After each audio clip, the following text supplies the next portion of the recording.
얼마만큼 귀의하느냐에 따라서 조금 차이가 있겠죠. 이런 것들이 있다. 그것을 끊임없이 따라가다 보면 두 가지 문이 있죠. 이제 자기가 분명하게 완벽하게 이해를 해서 들어가는 부분이 있을 테고, 또 하나로서는 일단은 좋은 표본을 삼고 좋은 표본에 따라서 자기가 열심히 나아가다 보면은 거기에서 이런 것은 이래서 이렇게 하라고 했구나라고 알아지는 것들이 있다는 거죠. 그래서 두 가지 문 가운데에서 일단은 가장 먼저 해야 될 것은 이 귀를 어디에다가 하느냐, 어디에다가 나의 삶의 방점을 찍고 어디에다가 내 삶의 본보기를 찍느냐 하는 데서 가장 부처님께서 중생들에게 이익이 되고 고통에서 멀리 벗어날 수 있도록 하는데 가장 좋은 그 표본, 좋은 대상은 바로 불법성 삼보다, 이렇게 얘기를 하신 거죠. 그래서 이 삼보의 기를 하게 되면은 모든 고통에서 완전히 벗어날 수 있는 그러한 힘들이 생기게 된다. 고통이라고 하는 것은 육체적인 고통과 정신적인 고통이 있고, 육체적 그런 고통의 원인이 되는 것은 자기 육체적인 감각, 그다음에 정신적인 감각, 거기에다가 집착하는 마음, 애착하는 마음, 이런 것들이 고통의 원인이 되더라. 그러면 그런 고통이 사라진 자리가 있고, 그 다음에 그 사라지게 하는 바른 법이 있다. 그것이 이제 발정도다, 이렇게 얘기를 하죠. 이제 뭐 조금 다른 얘기긴 하지만서도 가끔씩 이제 그 불자님들하고 얘기를 할 때 그런 얘기가 있죠. 내 생에서는 저 사람을 반드시 만나고 싶지 않다. 어떨 때는 이 사람은 다음 생에라도 반드시 만나고 싶다, 이런 마음들을 내게 되는데, 그것이 결국에는 이제 호, 불호 뭐 이렇게 해서 어떠한 부분에 대한 애착이 있기 때문에 거기에서 호, 불호, 만나고 싶다, 만나고 싶지 않다, 이런 마음들을 쭉 내죠. 근데 그 사람으로부터 더 이상 영향받지 않게 됐을 때는 그 사람이 있으나 없으나 거기에 영향받지 않고 오히려 길을 가다가 그냥 서로 마주치고 지나가는 사람처럼 이 마음이 거기에 요동치지 않는 그런 상태가 될 수 있겠죠. 그래서 만나겠다, 저 사람은 꼭 만나고 싶지 않다, 이런 마음조차도 이 어느 정도 집착하는 마음이 있다 보니까 그 상태에서 자꾸 일어나는 마음이다, 이런 얘기들을 스님들이 많이 하고, 그래서 정말로 그 사람에 대해서 다시는 만나고 싶지 않다, 이런 마음을 먹는다면은 그 사람을 만났을 때 아무런 감정이 일어나지 않는다 하는데 자기 내면 속에 이 성내는 마음을 기반으로서 무시하고자 하는 행동을 하게 됐을 때는 그건 아직 계속 서로 연관이 있는 걸 테고, 그 사람이 있든 없든 간에 어떠한 심적이든 공간적이든 물리적이든 간에 내가 거기에서 고통을 느끼지 않고 살아갈 수 있다면은 그것을 우리는 완전히 벗어났다, 이렇게 얘기를 할 수가 있겠죠. 그런 것처럼 자꾸 관찰을 하고 하다 보면은 모든 고통에서 벗어날 수 있을 것이다. 그것의 가장 첫 시작은 불법성 삼보에 귀의하는 것이고, 그 불법성 삼보에 귀의한 그 내용을 바탕으로 취하, 그 다음에 소전하는 그 방향성에서 계속 공고해 나간다면은 마찬가지로 일체의 고통에서 벗어날 수 있을 것이다, 이런 얘기들을 부처님께서 하셨습니다. 다음 193번째 개성입니다. 부처는 만나기 어렵다. 아무 데서나 태어나지 않기 때문에 이 같은 성자가 태어난 집안은 영원히 평화롭고 번창할 것이다. 부처님께서 계실 때 어떠한 스님이 좋은 혈통이 있는 것들은 아무 데서나 태어나는 것 같지 않고, 말은 어디 말이 좋고, 소는 어떤 소가 좋고, 이런 생각을 하면서 부처님께서는 과연 어디에서 태어나시는가 하는 생각을 갖고 부처님께 말씀드리니까 부처님께서 거기에 대하신 답으로서 부처님께서는 아무 곳에서나 태어나지 않고 항상 왕이나 바라문으로서 태어나신다. 그래서 부처님께서는 왕이나 바라문으로 태어나신다는데,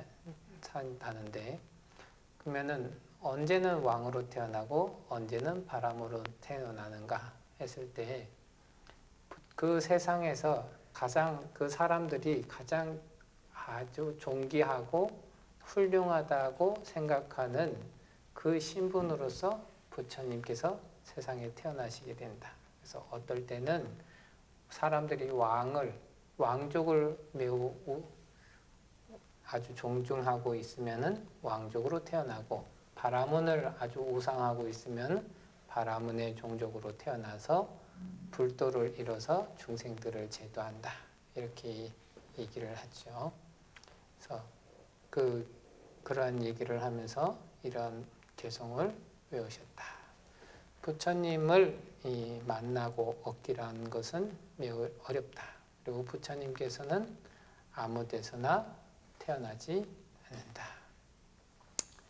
지자가 태어난 곳에서는 그 가족들이 모두 이제 경사를 입는다 이러죠.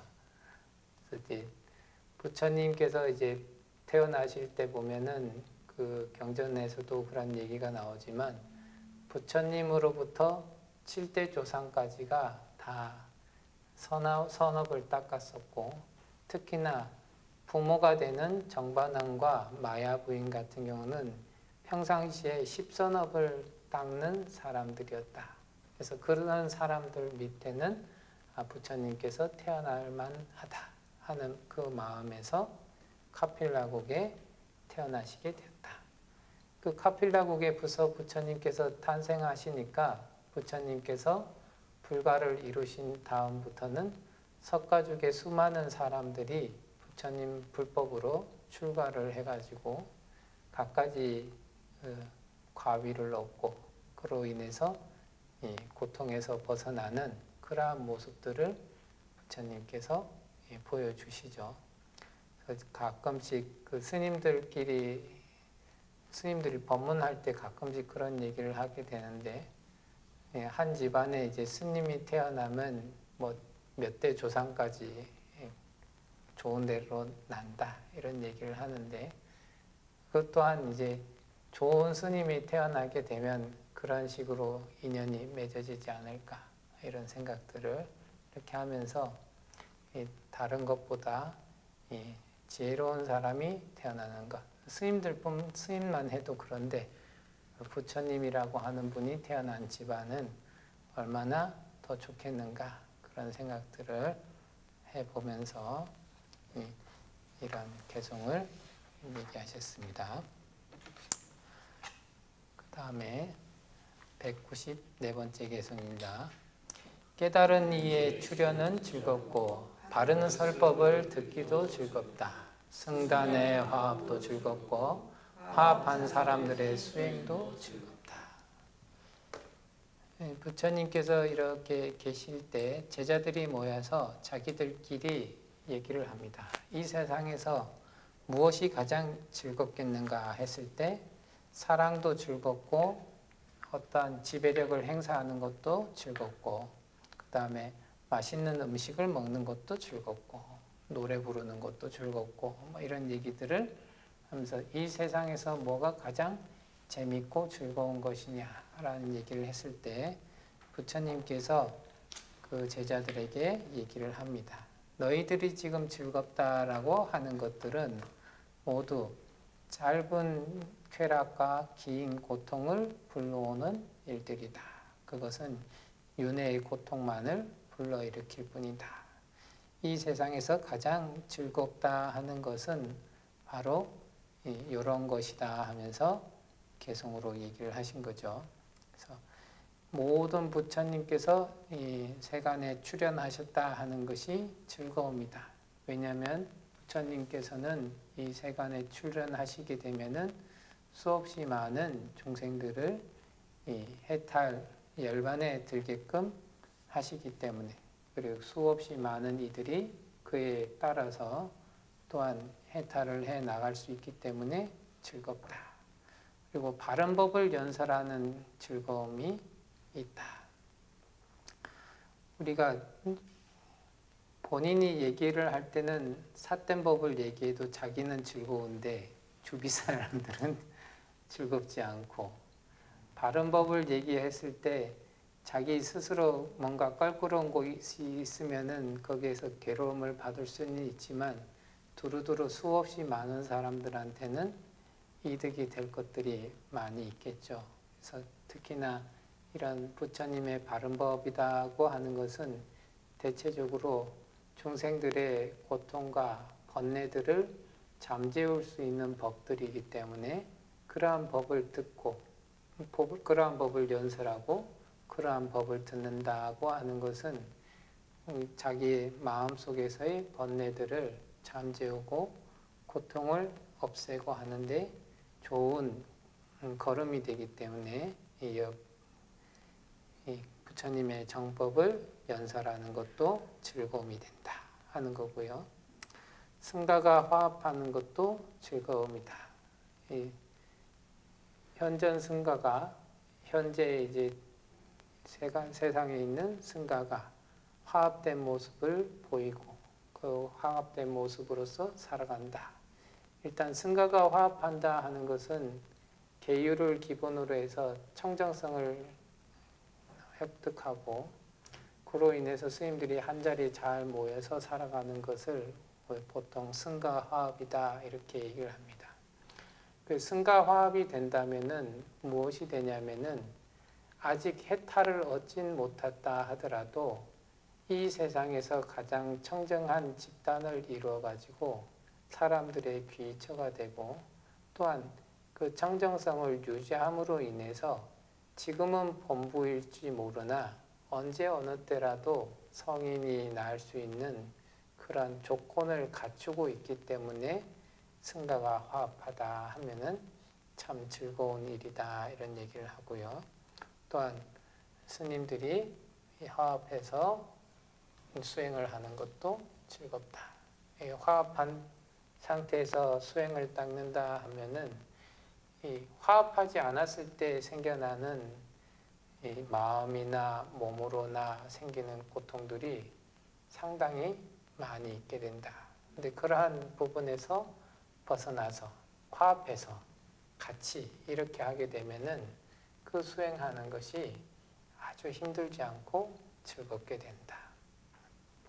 그래서 이제 혼자 이제 그 다란이를 108번 독송하십시오. 금강경을 3번이나 7번 독송하십시오. 이러면은 하다가 조리가 틀리고 빨리 왜 내가 이것을 하는가 이런 생각도 들고 이래가지고 자리에서 일어나서 다시는 쳐다보기 싫다 이러는데, 많은 사람들이 모여서 이렇게 하게 되면은 뭔지 모르겠지만 서로 같이 하는 게 있기 때문에 자기의 힘들고 어려운 부분을 쉽게 이겨내 가지고 어떠한 기도든지 수행이든지 이런 것을 쉽게 성취할 수 있는 그런 힘들이 화합된 단체에서 많이 발생이 되죠.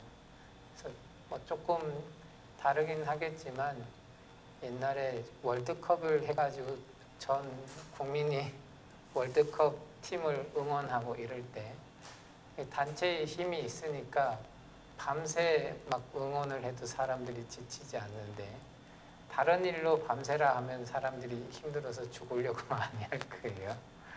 그런 것들이 화합한 상태에서 뭔가 같이 하는 그런 부분에서의 발생하는 즐거움이다.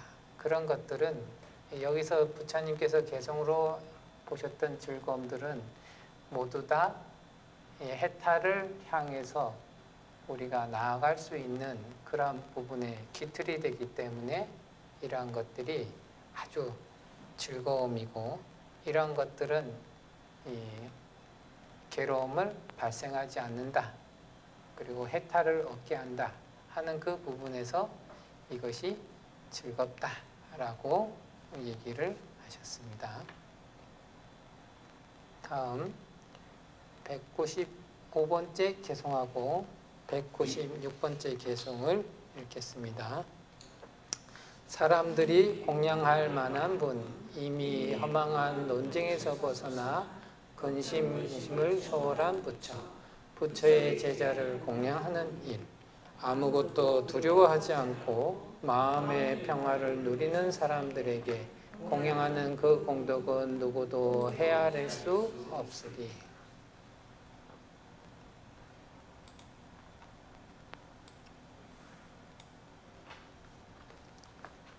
부처님께서 이렇게 길을 가시다가 어떠한 근처 작은 마을에 있는 탑에 이르러서 거기서 사람들을 불러가지고 탑에 인사를 하게 했다. 근데 이제 그 부처님께서 탑에 인사하기 전에 그 마을에 사는 사람들이 부처님한테는 인사하지 않아도 그 탑에는 인사를 하고 쑥 지나가게 됩니다. 그러니까 어떻게 저렇게 탑에다 인사를 하느냐 했더니 저 탑이 누구의 탑인지 모르지만 그대로부터 저 탑에 인사하면 좋다 해가지고 인사를 합니다. 이런 얘기를 하죠. 그러니까 부처님께서 저 탑은 과거 이제 가섭 부처님의 탑이다. 그런 탑에 공양을 올린다 하는 것은 매우 좋은 일이다라고 하시죠. 그러한 좋은 일이다 할 때 이 세상에서는 네 부류의 사람한테는 탑을 세워서 길이길이 공양한다면은 그것은 큰 복덕이 된다 하는데, 첫 번째는 부처님이고 두 번째는 아라한이고 그 다음에 세 번째는 전륜성왕이다 하죠. 열의 아라한 벽집을 전륜성왕, 이런 사람들의 탑을 세워가지고 공양 올린다 하는 것은 큰 공덕이 된다 하는 얘기들을 하시면서 이러한 개송을 얘기하셨다. 공양 응공자, 응당 공양할 만한 분들을 공양한다. 그래서 이제 부처님과 아라한들에게 그 경전에서 응공이라는 것을 설명할 때 항상 얘기를 하는 것은 중생이 하나를 보시하게 되면은 무량한 복을 돌려줄 수 있는 능력이 있으신 분들이다. 이런 얘기를 하거든요.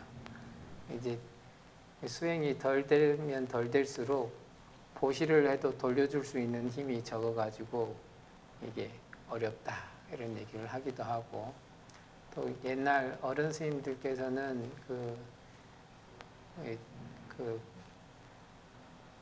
시주분들한테 이렇게 응공으로서 복을 잘 돌려줄 수 있는 능력이 없으면은 시주들한테 빚을 짓는 것이다.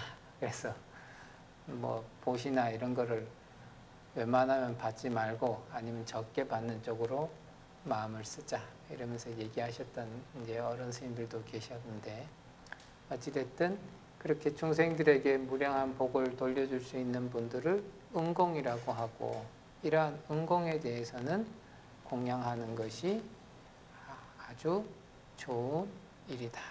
그래서 이렇게 공양을 올리면서 그러한 복으로서 정법을 만나고 또한 정법으로서 수행을 하고 이렇게 하다 보면은 허망 분별 세계에서 아주 공한 세계를 집착하는 그런 허망한 세계를 완전히 벗어나게 된다.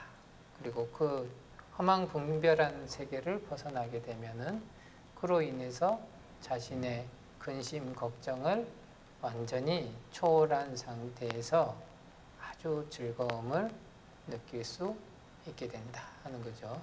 그래서 아무것도 두려워하지 않고 고요하다, 적정하다, 모든 번뇌와 모든 고통들이 잠재워서 거기에서 더 이상 어떠한 시끄러움도 없는 그러한 상태에 들으신 분, 그래서 어떠한 우환도 느끼지 않는 그러한 적정 무해자에게 공양한다면은 그러한 공덕은 가히 헤아릴 수 없을 만큼 많은 공덕을 얻게 된다. 그래서 이러한 분들에게 공양을 올리는 것은 매우 좋은 일이다. 이런 얘기들을 하시죠. 그래서 좋은 보시처, 좋은 보시처에다가 아주 좋은 마음으로 보시하는 것은 아주 자기 스스로에게 무량한 복덕을 낳는 아주 좋은 일이다 라고 부처님께서 얘기를 하셨습니다.